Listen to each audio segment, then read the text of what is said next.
Welcome to the Golden Walk Studios YouTube channel. I'm Milo, your host, and I'm committed to helping you level up your skills in music production and audio engineering. In today's episode, I'm going to teach you how to get a smooth sounding reverb that really brings your song together.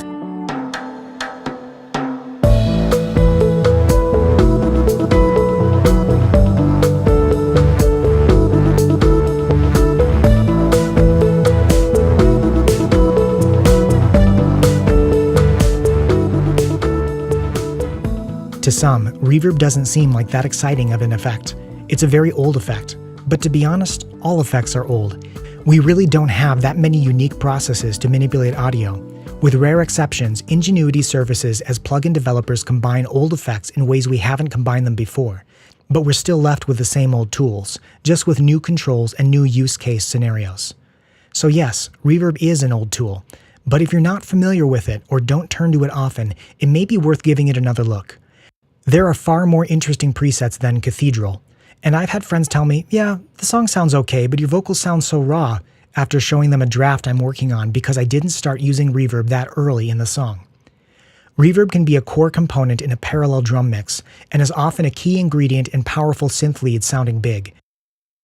Where to start? I don't intend to make my readers feel stuck if they don't have many reverbs to choose from. A bad-sounding reverb plugin can be made to sound much better through careful mixing and integration, which we'll cover below. But it makes sense to start with the best reverb you have. Personally, I'm a fan of Room and Vintage Reverb by Valhalla DSP. They sound very clean and natural and open to me. I've also heard good things from impulse response style reverbs. And plates can sound quite pleasing too, although that often is a preset style more than a specific plugin. The only reverb that's on my shopping list currently is Adaptiverb by Synaptic. I haven't used it firsthand, but I'm really intrigued by the approach of modeling the frequency spectrum around the spectrum of the sound passing through it. And its ability to drop out notes from the verb as the signal notes or chords change seems super usable. But it's expensive at $250, and as I said, I haven't personally used it yet. I'm vigilantly waiting for it to go on sale.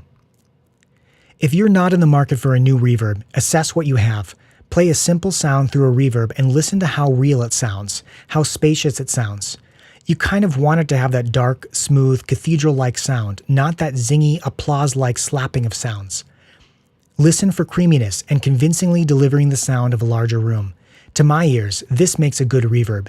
And if you have 2 reverb plugins or 12 to choose from, I recommend testing all to identify your best, or best 20% if you have many, and sticking with what you've found. Proper signal routing. I know, it's so easy to put a reverb as an insert directly on the audio or instrument channel you want to affect, particularly if you only want it to affect one channel. But it's critical to put the reverb on a send or a bus if you want to maintain the clarity of the sound through the reverb. When you slap the reverb directly on the track, the initial instrument and all its transients get buried and lost in the mix as you turn the wet dry up enough to actually hear the reverb. Let me use a real-world example to explain. What happens when a singer without amplification steps back in a large room while singing? The room gain of her voice increases relative to the dry signal of being close to her, but you still hear all the clarity of her voice if she's in direct line of sight. This is what you want to achieve when you set up your reverb. How do you do this? Put your reverb plugin on a bus, not directly on an audio or instrument channel, and then create a send for the track or tracks you want to feed into the reverb. Set your reverb plugin to 100% wet. Control the overall volume of the reverb by moving the fader for your new reverb bus. And if you have multiple sounds feeding to it, you can adjust their balance in the reverb by adjusting the send level from each track. It doesn't just sound better, it's more CPU efficient to feed multiple tracks to the same reverb bus. And it allows you to adjust how much reverb you want in a mix without altering the perceived volume of the dry signal. Like everything that's an art, there are exceptions. A few that come to mind for me. I might want reverb to be integrated into a guitar sound before further processing. Or I might want to chop up the reverb on a synth with pumping or volume shaping down the line. Or I might want to process the instrument and reverb of a particular sound together. In these cases, it makes sense to put the reverb directly on the track being affected, or perhaps earlier in the chain instead of a guitar multi-effects plugin or within the synth itself. I do this maybe 1 time in 10, the other 9 times sending audio from a track to a dedicated reverb bus. Using reverb for glue. Reverb can be a powerful tool to get instruments to sound more cohesive together. There are 2 ways to approach this. The first is to send a group of instruments, perhaps all drums or all guitars, through Reverb together. This is especially useful for blending with parallel processing when you may want to create a separate bus for more extreme processing that's kept lower in the mix alongside the clean bus. For example, I may send all drums to the drum bus, which outputs to the master fader. The drum bus might have EQ and compression and other subtle processing on it. But that drum bus could also send to a drum vibe bus, which outputs to the master fader. And that drum vibe bus might start with reverb and then get slammed by aggressive compression, then have distortion thrown on top, then heavy saturation, then lo-fi processing. The drum vibe bus likely belongs much lower in the mix, but it can provide character and interest alongside the clean drum bus. The second way to use reverb for glue is when you want the entire song to feel like instruments were performed together, all in the same space. It works really well to create a reverb bus or two for all instruments to share. All instruments feed to it, though some more than others depending on the sound you're looking for and how you want to achieve depth in the mix. Another way to do this is to set up two identical reverb buses with identical settings for the room sound you want to achieve, but pan one reverb bus left and the other right. Instruments that are on the left get panned to the opposite, right reverb, and instruments on the right get panned to the opposite, left reverb. This is a useful trick to keep reverb volume lower in the mix while still having it be audible, and it's super useful for providing space and belonging to instruments, as if they really were recorded in a room together. Different styles of reverb. It's definitely okay to blend different reverb sounds together. For example, I very often create two reverb buses right away for my vocals, though I may send other instruments to them later. One is a bit shorter, perhaps 1.5 to 2 seconds, adjust length to taste. And this shorter reverb receives a higher send volume to sound louder. And the second reverb is longer, perhaps 5 to 6 seconds, adjust length to taste. This longer reverb receives a lower send volume to sit quieter in the mix. The result is a nice blend of long and short reverb that tends to sound very natural and real to my ears. I'm not sure why I like it so much. Maybe because it sounds like you're just in front of a stage and you hear the shorter, louder reverb bouncing off the back of the stage and the longer, quieter reverb bouncing off the rest of the concert hall. Try mixing your own reverbs and see what works for you. Reverb can also change based on the song section.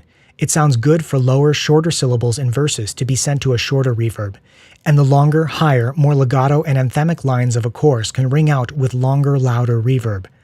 You can do this with automation, but it may be easier to just put the lead vocals for the verses on one track routed to one reverb, and the lead vocals for the choruses on another track routed to a different reverb.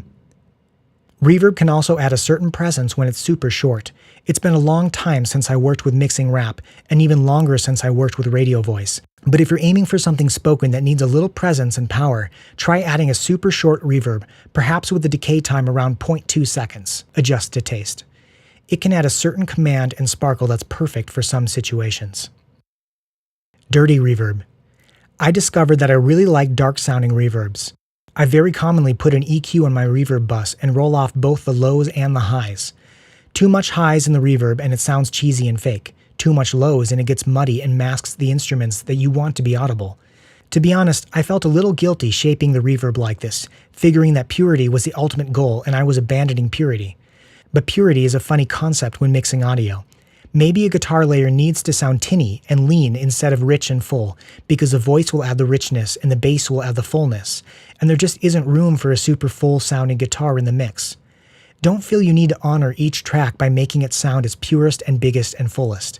Instead, honor the entire mix by helping each instrument or layer sit where it needs to sit for the benefit of the entire mix. Regarding filtering reverb, I felt less guilty as I learned that a number of famous producers and engineers also like their reverbs sounding very mid-rangey. See if it's a style that you enjoy too. But reverb can be made significantly dirtier still. For example, a few famous producers like to detune vocal reverbs just a little to set off the original from the reverb and to make it sound darker and cloudier. I begun using this on my mixes, and I have to admit, I like it. Another way to make reverb dirty is to sidechain it to the metronome, or the kick drum, or just about anything else. Get the reverb to move and dance with the song. Yet another way to make the reverb dirty is to throw a distortion plugin on it, or add heavy saturation, or vinyl simulation, bit crushers, vinyl crackle, tape hiss, etc. Noise can add so much character, though I find I like adding noise that follows the original signal instead of noise that's purely random or purely constant. Blending is important, but adding dirt just wins in my opinion when you get the balance right. Wrapping up. I don't expect that all of these tricks and techniques are new to you, but hopefully I covered a method of using reverb that inspires you to produce more. And if you have a killer technique that I didn't mention, I'd love to hear about it. We're all in this together. That brings us to the end of this video. Thanks for watching. If you prefer to learn by reading, check out the production blog on my website, miloburke.com. Or, if you're always on the go, subscribe to the Golden Walk Studios podcast. If you dislike this video, hit that button. But if you like this video, give it a thumbs up and consider subscribing. Until next time.